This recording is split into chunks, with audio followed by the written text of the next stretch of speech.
constate aujourd'hui une influence d'un certain nombre de pays étrangers sur le monde académique et dans les universités.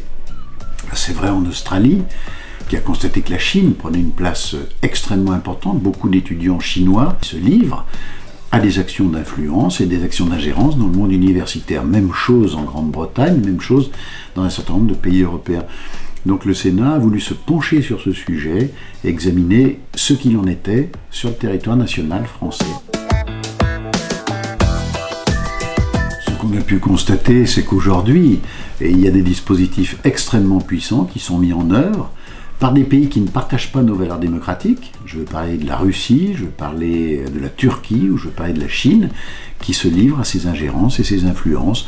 La Chine à travers des instituts, l'Institut Confucius, la Turquie, on a repéré toute une série d'interventions, de pression sur un certain nombre de chercheurs qui travaillent sur Chypre, et qui travaillent bien sûr sur le génocide arménien, et sur lesquels de véritables pressions s'exercent, mettant à mal la liberté de chercher, la liberté de penser, ce qu'on appelle les libertés académiques dans notre pays. Moi, je crois d'abord qu'il faut savoir ce qui se passe et l'observer de près. Ce rapport, c'est un rapport d'alerte. Et de ce rapport d'alerte, nous escomptons une vigoureuse politique du gouvernement. Il faut que nos universités soient sensibilisées, mais il faut aussi qu'elles soient protégées. Un institut Confucius qui s'installe dans une université, il est censé enseigner la langue chinoise, il est censé faire la promotion ou faire connaître la culture chinoise, ce qui est une bonne chose.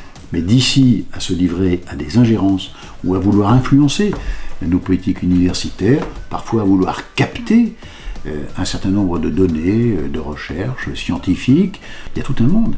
Et il y a de grosses différences. Donc il faut être sensible au sujet, il ne faut pas être naïf, il ne faut pas être candide.